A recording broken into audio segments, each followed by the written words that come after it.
They called it the Sterling House, 3 stories of limestone and glass, perched like a crown on the crest of Riverbend Hill.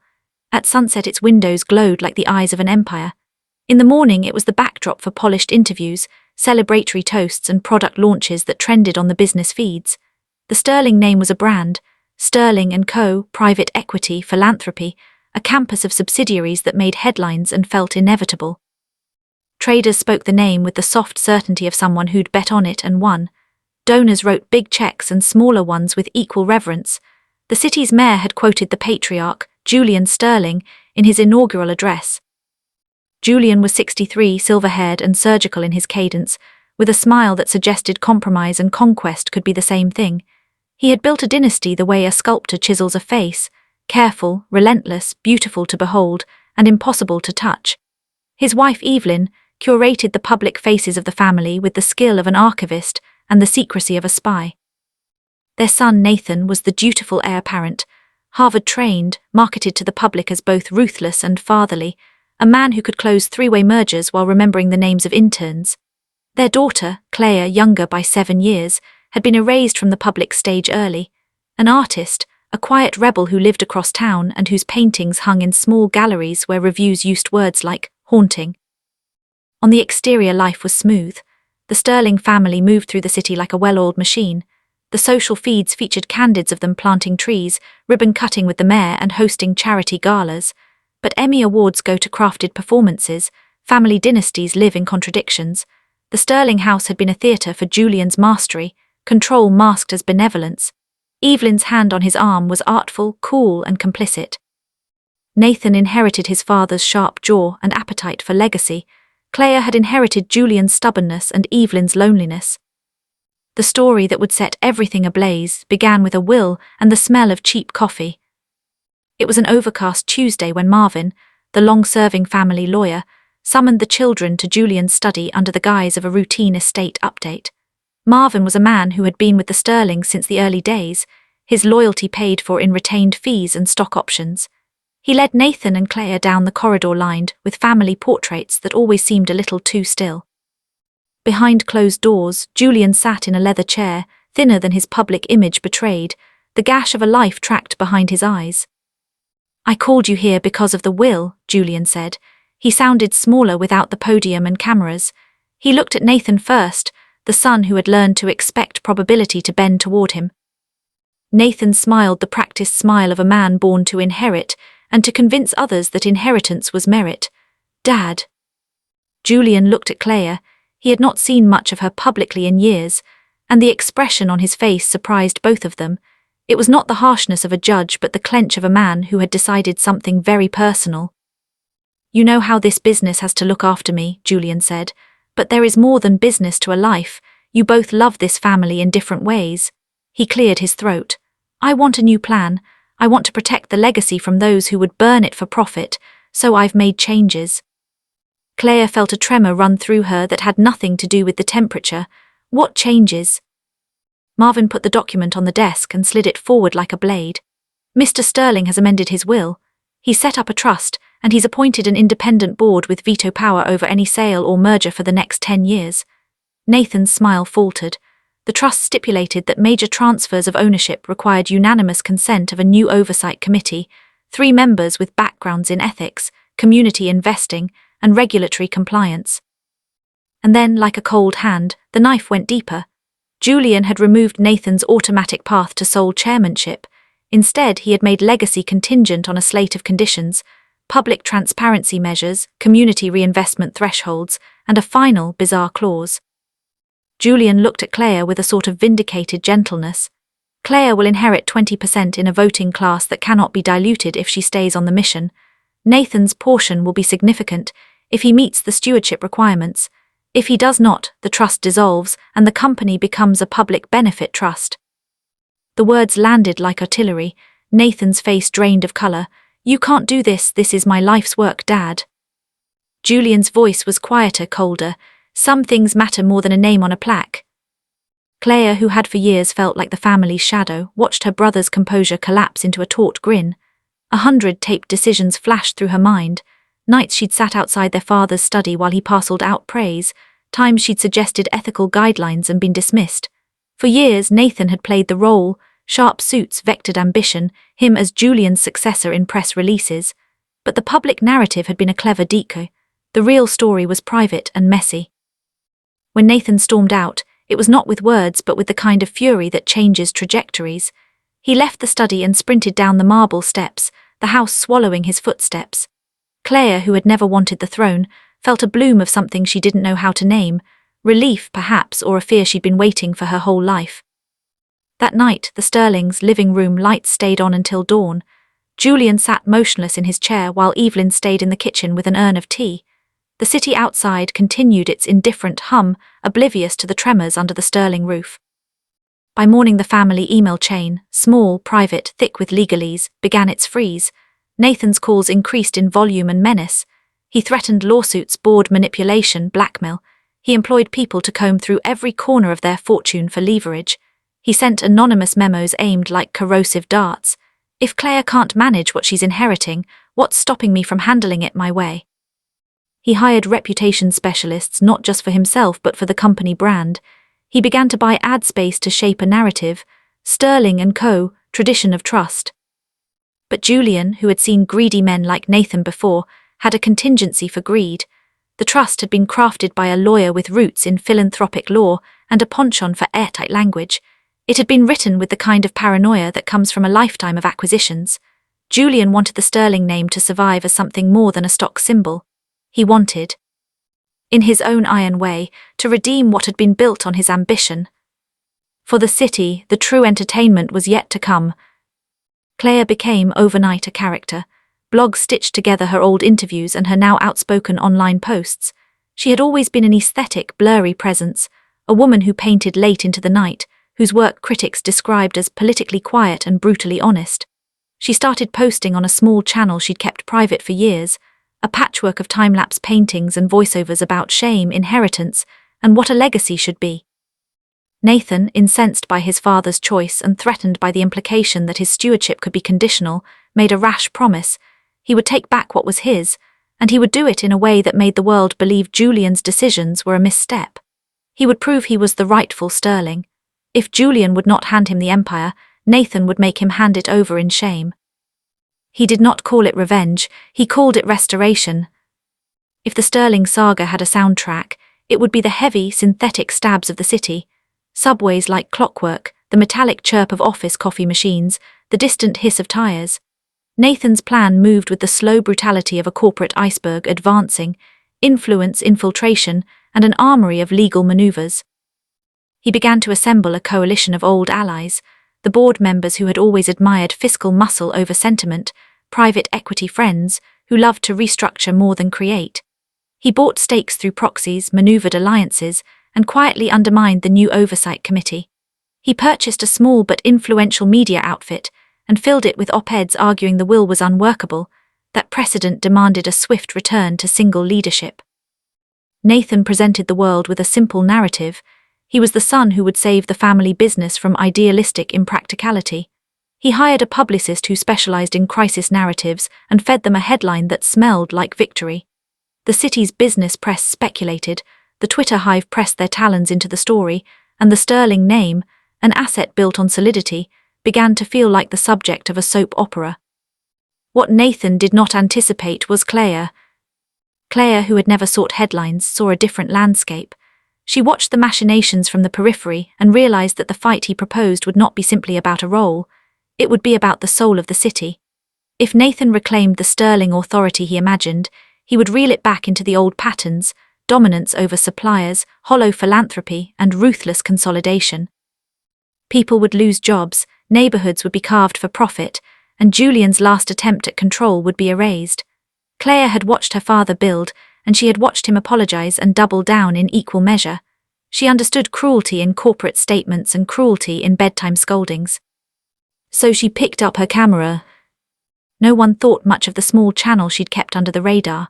But Claire's camera was not for the polished business cycles that Nathan loved. It was for details. Interviews with janitors at Sterling & Co.'s satellite offices, interviews with mothers of laid-off employees from previous restructurings, footage of a supplier meeting where Sterling negotiators had forced prices down so low, a factory shut its doors. She filmed with an unspoken method, not to sensationalize, but to stitch a web so dense that the city would feel the hurt, not the hypothetical hurt of a press release, but the real ache of families unable to feed their children. Within weeks, her channel, named quietly Sterling Unspun, picked up a crust of attention. Her videos were raw and intimate, not glossy. She let people speak without editing out their pauses. She filmed broken hands at a robotics plant. She filmed a woman in Benson who cried and said, "They promised a future, they took mine." People watched because Claire's videos felt like the other side of that shiny coin. Nathan watched them and the heat in his chest turned to coal. He tried to discredit her. He hired a smear firm to dig into her past. He leaked selective stories about her teenage rebellions, trying to paint her as an irresponsible artist who wouldn't understand business realities. But the tactic failed. The videos were not arguments to be smoothed away by gossip. They were evidence of damage. The trust clauses Julian had put in place were designed to activate precisely against the kind of stealth re-engineering Nathan was attempting. And so the stage was set. A son furious and patient enough to orchestrate ruin, a daughter who had learned to speak in small but lethal bursts, and a father at the center of a storm he had conjured to save something he loved. It was a modern theater, the city their stage, and the cameras, both the kind that sat on tripods and the kind that lived like lice in everyone's palms, would tell the story. As the autumn light grew thin, the first salvo of public confrontation arrived not in court filings, but in a gala. The Sterling Foundation's annual gala had always been a study in omission, a room full of people who wanted to be seen near a name that conferred safety. On the night of the gala, the chandeliers blazed like halos. The press corps dotted the perimeter like gulls, pens ready, screens open. Nathan planned to turn the evening into a coronation, a subtle demonstration of his strength before a board that might still be split. He rehearsed his speech on the drive over, each cadence measured to suggest inevitability. Claire arrived in a simple dress, a dress that whispered rather than shouted. She held a small recorder in her pocket and a notebook. She had not planned to speak, but she had watched her father's last moves, and she had watched the city that spun away from people like a tide. She had filmed long enough to know that one well-placed image could tear a veil. She carried with her not just footage but intent, a plan not to take anything but to reveal. When Nathan took the stage, applause rose like a tide. He spoke with practiced warmth, turning phrases about stewardship and duty. He projected the kind of bright certainty that convinces people to hand over power. Then the spotlight shifted. Claire felt the orbit of conversation tilt. She did something reckless. She walked to the middle of the room and turned on her phone, broadcasting live with a shaky hand. The feed began with noise, sipping, murmurs, but then it settled on her face. She spoke without the reserve she used in smaller rooms. "You love my family because it looks clean," she said, "but clean doesn't mean honest." People whispered, then fell quiet. She played a short clip, grainy footage of a negotiation, of an executive from a Sterling subsidiary pushing a supplier to accept a price that would bankrupt a family-run plant. She had hidden the identities for legal reasons, but the message carried. The room felt like an aquarium where someone had just tapped the glass. Nathan's eyes burned, Evelyn's hands trembled, Julian's jaw clenched, cameras zoomed toward Claire like hawks. When she finished, she did not scream or call for arrests. She had something else in mind. She had compiled a dossier, contracts, internal emails, and a ledger Julian had signed in red ink. She projected the ledger onto the stage. The statistics were surgical: acreage sold, bonuses paid, layoffs processed with robotic cadence.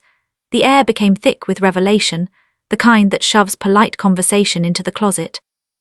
Julian watched as the empire he'd tried to tame turned into theatre. In that moment, he understood the scale of what he had started. He had wanted the Sterling name to become something else. He had wanted the city to be less hungry. But his final act had lit a fuse that would either burn down his son's aims or burn everything at once. Downstairs, on a live feed that would later be replayed millions of times, the room erupted. Nathan lunged toward Claire, aggressive, animal, and the event dissolved into chaos. Glass shattered and men in tuxedos barked orders. The gala would end in headlines that weekend. Sterling scandal at gala, heir versus heiress live. The city would choose sides like it always did, some for power and efficiency, some for the quiet voice of someone who'd never been expected to speak. But for every person who cheered Nathan's smouldering outrage, another watched Claire's videos and felt something ignite. The Sterling house, for the first time in generations, felt unstable. And when the cameras left and the chandeliers dimmed, Julian sat alone with the ledger and understood the central truth that had guided him all his life. There were consequences to legacy, and legacies could be remade only by force and fracture. They called Nathan relentless. That was a kindness. He was meticulous in the way a surgeon is meticulous. Only his scalpel was influence. After the gala, he retreated into his war room, a townhouse downtown with walls painted the same steel blue as his suits, and a team of men and women who believed their hands would one day hold the family crest. Among them were lobbyists, former regulators, and a communications director who had ghosted the best speeches for senators during scandals. They stitched together a plan that would look legitimate on paper and lethal in practice. First, Nathan said to the group, "We own the narrative, then we own the board, then we own the company." He punctuated the sentence with chords of laughter. The plan was precise: a media blitz targeting Claire's credibility, targeted buyouts in subsidiaries to create pressure, a legal assault designed to trip the oversight committee with procedural technicalities. If it looked like a clean handoff, the public would accept it, because the city desires order even when the order is engineered. They began by attacking the messenger. Nathan's team trawled for skeletons in the closets of Claire's past, a college protest with a questionable chant, a brief relationship that could be framed as instability, a creative internship at a studio with a murky invoice. They leaked selective information to a press corps hungry for schadenfreude. The plan relied on simple arithmetic: smear enough and public trust erodes. It worked to a point. For days the feeds were full of smears and countersmears, but the smear campaign could not defend the ledger footage, the voices of the workers, and the meetings Claire had filmed, where executives had hawked profit as if it were an ideology. Nathan's team found some traction in convincing older board members that public distraction would harm the stock price and weaken their bargaining. He purchased shares through offshore channels to amplify his power. He was nimble and unscrupulous. Claire did not respond with lawyers, she responded with people. She widened her net of interviews, inviting not just former employees but activists, local politicians, and investigative journalists. She hired a small, scrappy investigative editor, a woman named Dana who had once broken stories about municipal corruption. Together, they built an ethnography of harm, a trail of decisions that mapped where Sterling's profits had come at the expense of neighborhoods. They created playlists, each one a theme: labor, environmental cuts, community impact, small documentaries stitched together with watermarked documents and street footage. Yet Nathan's most dangerous move was not in the press. It was the slow, invisible work of the law. He had lawyers who loved grey areas. They found ambiguities in the trust clauses, then pushed the envelope. They filed motions, delayed hearings, and began to freeze crucial funds. He reached out to investors with promises of stability and whispered about the risk of a board that would let emotions trump duty. The city watched the tug-of-war like a public sport, and most of the citizens felt detached. This was elite soap opera. But for those who lived on the margins of Sterling's reach, the consequences were real. A non-profit that had depended on a match grant from the Sterling Foundation found its funds frozen because Nathan's team insisted on further due diligence, a shutdown that delayed programs for veterans and children. The tiny harms multiplied into the kind of bruises that appear only after the storm has passed. Claire, watching the expansion of harm, decided she needed a weapon that felt final. She recognized that public morality is fickle, people forget after a week, but the law remembers. Her weapon was the ledger and what it revealed about an off-books operation, a pattern of shell companies and discretionary payments that suggested a willful siphoning of funds into family trusts and outsourced entities. She believed the truth in documents could become an engine of accountability. She hired forensic accountants. She did not choose the high-cost white-shoe firms. She chose a small team with a history of taking on corporate behemoths and winning. They dug into tax filings that Nathan's teams thought dull and impenetrable. But Claire and her team were patient. They found small errors that, when combined with the footage she had, suggested fraudulent misreporting and misallocation, strong enough to merit regulatory attention. In the quiet hours, Claire began to shape a new video, an hour-long piece that would be less about sensational soundbites and more about accumulation, documents layered over interviews that would create a pattern, an undeniable architecture of deceit. She titled it bluntly, Sterling Papers, the story they paid to hide. The title had the clickbait economy of the modern age, but the material was surgical. Nathan, sensing the legal net closing, changed tactics. He did not want a legal humiliation, he wanted a silence. He could not simply imprison his sister in legal fog. at least not without the kind of public risk that would alienate investors. Instead, he chose coercion disguised as negotiation. He called a family meeting and proposed a settlement that would make Claire the public face of a new charitable wing if she signed away her voting rights. Think of it, he told her, smooth as polished marble. A sterling name revived as philanthropy, you can lead it. Claire read the offer and felt bile in her throat. It was a gilded bribe. She understood both the seduction and the trap. Publicly it would signal a reunion and unity. Privately it would dissolve the oversight clauses Julian had put in place. Nathan's offer was poison with a bright wrapper. She refused. His anger was not theatrical now, it was a methodical promise. He arranged for a shell investor to buy out small stakeholders, and he began to siphon control. He told his team with a cold clarity that made them nod, if she wants the truth told, she's going to watch the world burn. They took care to make the burning look like something else: accidental bankruptcies, activist overreach, and market corrections. Nathan's escalation culminated in a plan that felt like something from a noir film. He would squeeze the company's liquidity, force a distressed sale of key assets to allied firms, and then buy them back at fire sale prices. He would strip the staffing that supported Claire's new oversight measures. He would create an atmosphere of fear in the subsidiary managers, pushing them to resign. He would make the company's skeleton show through. He would do it all with spreadsheets and patience. Claire, who had raised outrage and gathered documents, also had an edge he did not anticipate: friends in the dark.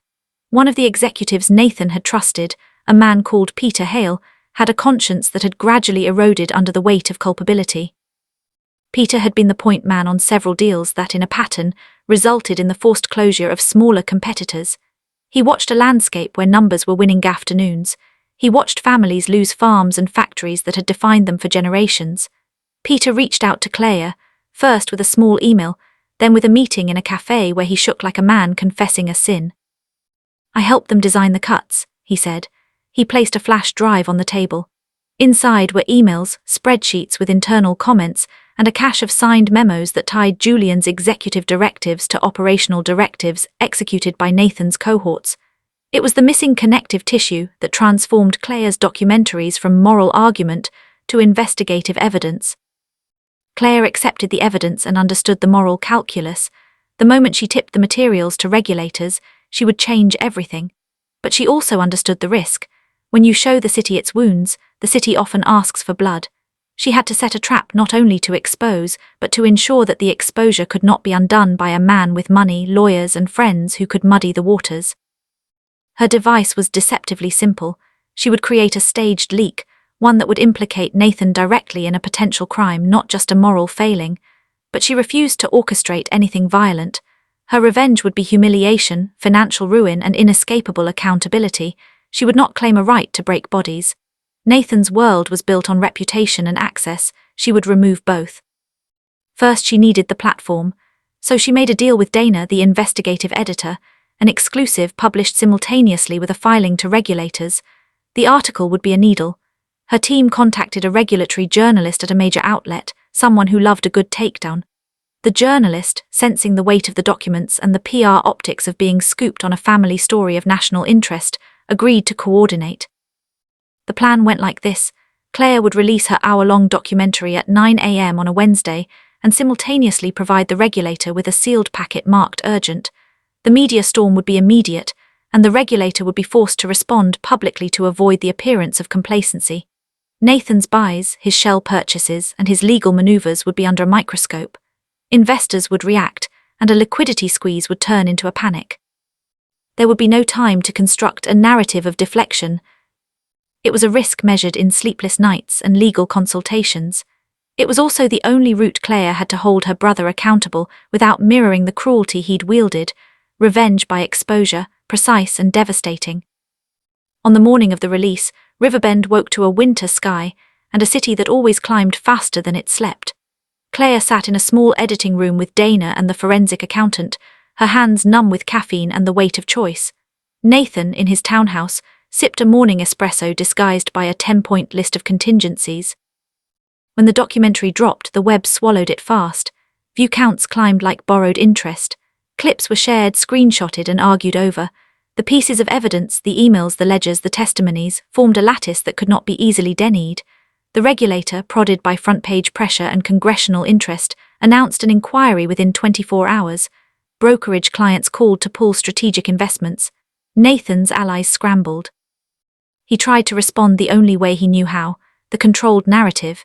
He released a statement calling the documentary selective and sensational, and he filed suit against Claire for defamation, but the suit could not prevent regulatory papers or the public airing of evidence.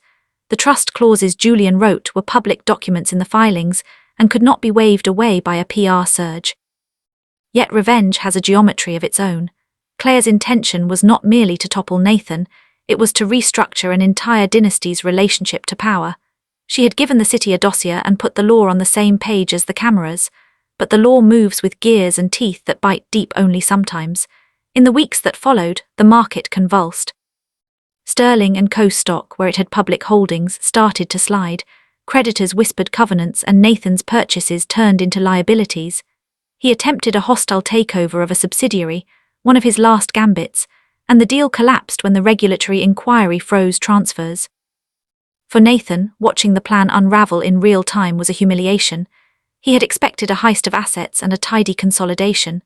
Instead, he was trapped inside the image of the man who had fought to keep the family name, and in doing so, had exposed himself as the man willing to defy law for leverage. He had misread both the law Julian left and the power of the people who had been hurt by his decisions. But humiliation for a man like Nathan only sharpens hunger. He began to plan something else, something more dangerous than buyouts and smear pieces. He would target what mattered most to Claire in the language she used, art, trust, and the small networks of care she had assembled. His revenge would not be a negotiated settlement. It would be a purge that left no quarter. Yet for every move he made in darkness, there were others in plain sight. Peter Hale's leak had changed the odds. And Julian, who had started the whole unspooling by trying to save his legacy, watched the slow violence with a mixture of dread and a grim, paternal resolve. He had wanted to create a trust that would prevent the company from becoming a machine for short-term profit. He had underestimated the brutality of the son he groomed to protect it. By the time winter took the city, the battle had become about more than money. It had become about the private ethics of a family broadcast into public life. And in the hush between bouts of legal filings and media storms, Claire understood something else, that to deliver ultimate payback, no mercy and no allowing the wound to fester into myth, she had to ensure Nathan could not rebuild. He had resources, but he had enemies outside of the law who were ready to act in the marketplace of reputation, in ways the legal system could not always track. She would not stoop, she told herself, she would refine. She had already set the law and the cameras in motion, the rest would be consequence.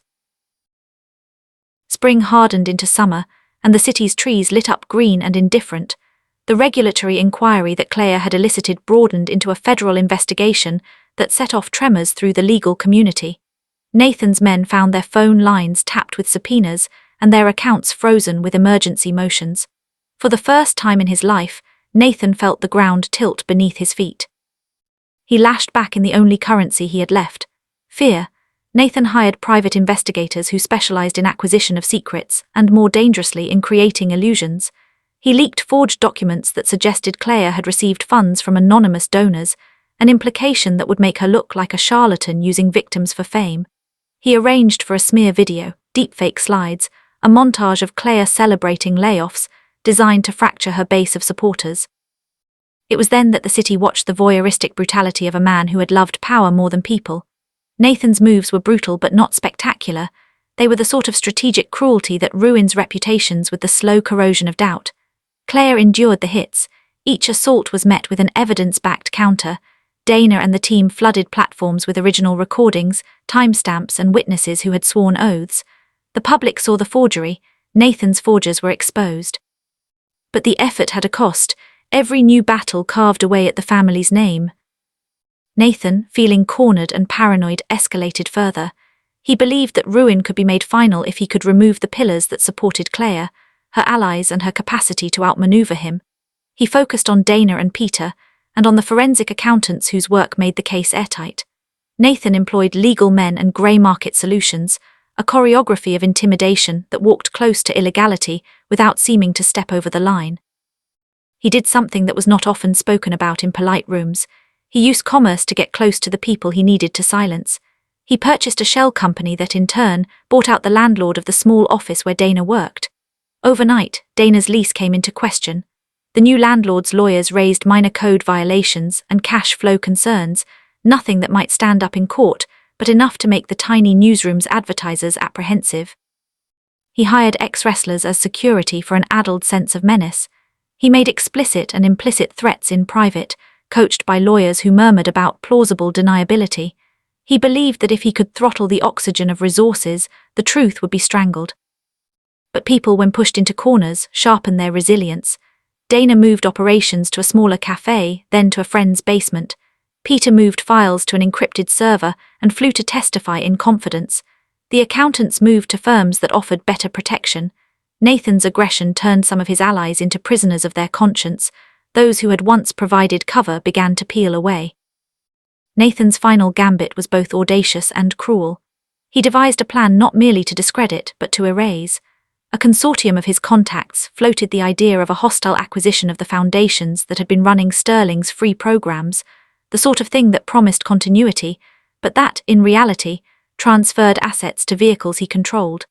He began to engineer the legal collapse of the Oversight Committee by creating conflict of interest allegations against two of its members. If they were removed, the trust's structural protection would weaken, and he could seize control by default. On the day he planned to present his final motion, a legal onslaught that would have pushed 3 board members into uncomfortable legal battles, thereby freezing the trust, Claire did something nobody expected. She convened a public forum. She did not just speak, she staged a liturgy of evidence. The forum was held not in the Sterling Hall, but in a community centre in Benson, where many of those who had been hurt by Sterling's prior restructurings gathered. It was fierce and intimate, as if a stage had been set not for a theatrical spectacle, but for truth to be heard in a room that already smelled of the things that mattered: sweat, coffee, and the grit of survival. Claire had invited whistleblowers, auditors, community leaders, and journalists. Local stations arrived, as did national outlets, because the press could not ignore the momentum. Claire did not read from the ledger, she told stories. She introduced the faces behind the graphs: a woman who had lost her factory job and whose children had to ration medicine, a teacher whose school lost funding, a retiree who said, "They made our town a line item." She let the witnesses speak, and she let the city hear them without filter. The emotional arithmetic of millions of dollars translated into bone-deep losses in people's voices. When she finished, she did something colder, a surgical strike intended not to take a life but to take a name. She presented a timeline. She walked the audience through document after document connected like the teeth of a saw to Nathan's moves: memos, wire transfers, whispered instructions. Each document was pinned to the page like evidence in a courtroom. The audience watched as the pattern became impossible to ignore: deliberate decisions, the use of offshore entities, and transfers designed to disguise intent. The legal world watched, and so did Nathan. He had miscalculated the power of human narrative. The forum changed the mood of the city. A public chorus rose that demanded not merely a legal inquiry but accountability in moral terms. Investors who had tolerated ambiguity were now publicly asked to explain their silence. Nathan's allies felt the heat. The day the motion was to be filed in court, an emergency injunction was proposed by the regulator, fast, clean, and lethal to Nathan's plans. The judge, faced with the weight of public opinion and the emerging evidence, sided with the regulator. The motion fell apart. Nathan, who had imagined himself as a titan who could bend institutions like bent wire, now sat in a sterile conference room and watched his future narrow. The legal system had moved, but it was not sufficient. Claire wanted something final, the kind of payback that would not be reversed by legal appeals or by kids of fortune. She wanted the kind of retribution that would make Nathan's name synonymous with ruin whenever anyone thought to search for Sterling and Co. online. She wanted him to be exiled from the world of power. To do that required a different kind of force, the market of reputation and the multiplying effect of social memory. Claire understood that in the modern age, a man's social capital could be more binding than any legal sanction. She devised a plan to make Nathan's name toxic to the point that no firm would touch him. She began quietly.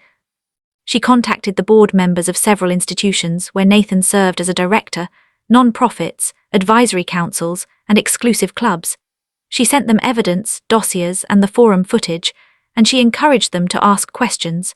She coordinated with former colleagues of Nathan who had left in disgust and who were willing to speak to the press under condition of anonymity. She reached out to client companies whose partners had been damaged by Nathan's policies and who were now vulnerable to exposure. She did not lie, she did not exaggerate. She built a canvas of facts that an institution would find hard to ignore. At the same time, she ensured that every corporate communications department she contacted was prepared for the inevitable legal instruments Nathan would throw. She made heavy use of lawyers who specialized in crisis messaging to craft statements that were sober and unassailable. When institutions began to take action, removing Nathan from posts, rescinding invitations, and quietly returning donated funds, the pattern was clean. No single body could be accused of witch hunting because each had independently arrived at the same conclusion. The removal was not a conspiracy, it was the mutually reinforcing soundness of evidence. Nathan tried to pivot. He attempted a public apology, a ritual he had never truly practiced. He posted a video that was slickly produced. Standing on a terrace with the city behind him, he admitted mistakes and promised to work to repair. But the apology had nothing to restore the trust he had stripped. Sponsors fled. Guests who had once queued to pose near his name stopped answering calls. The final blow was both symbolic and public. The Sterling family had gifted a wing to the city's museum, a space that bore the family plaque and photographs. Nathan, in an act of hubris, arranged to unveil a new donor wall with his name prominently displayed. Claire, who had been watching the social momentum shift, coordinated with curators, historians, and board members at the museum. She produced incontrovertible evidence and organized a community petition that tied Nathan's name to the allegations. The museum, fearing reputational harm and facing pressure from donors, made a choice. It postponed the unveiling and launched its own review. The press conference announcing the postponement turned into a ritual of public shamming clothed in procedural language. Cameras caught Nathan's face as he realized the move had crashed. He launched into fury, rants on private calls, threats swapped with the few who remained loyal. But his resources had dwindled. Power in modern life is fungible, and the last currency available to him, social permission, was evaporating. No mercy, Claire had promised herself. That mercy would be cruelty in reverse. She would strip him of prestige until he existed only in the public imagination as a cautionary tale. She used the law, the media, and the court of public opinion to make a scaffold upon which Nathan's ruin could be constructed, where no single party could be blamed. The week the museum took down his name, the financial institutions holding Nathan's personal lines of credit cited reputational risk and froze new lending. Old backers quietly sold what little stock they held in companies tied to him. Firms disinvited him from boards. He became a man called by journalists not for his vision, but for possible legal exposure. For the man who had once sat at the head of tables and shaped boards with a glance, the social life he had curated was collapsing like a rotten deck. In the end, he tried to flee the city, to disappear into the anonymity of consultants who worked from the margins, but his past trailed him. People recognized the footsteps of a predator even when the clothes are changed. Small institutions refused his donations.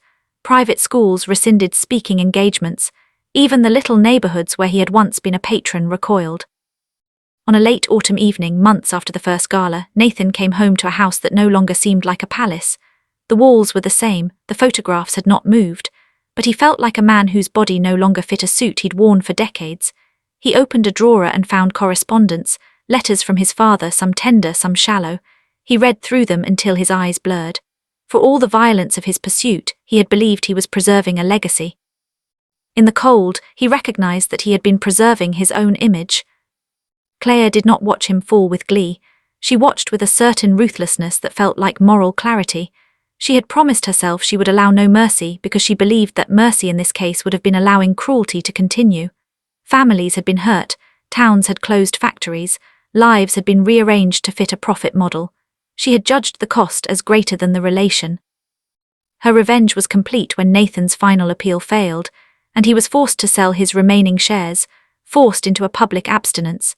He left the city, moving to a modest apartment where his only companion was a legal pad and a daily feed that catalogued what he had lost.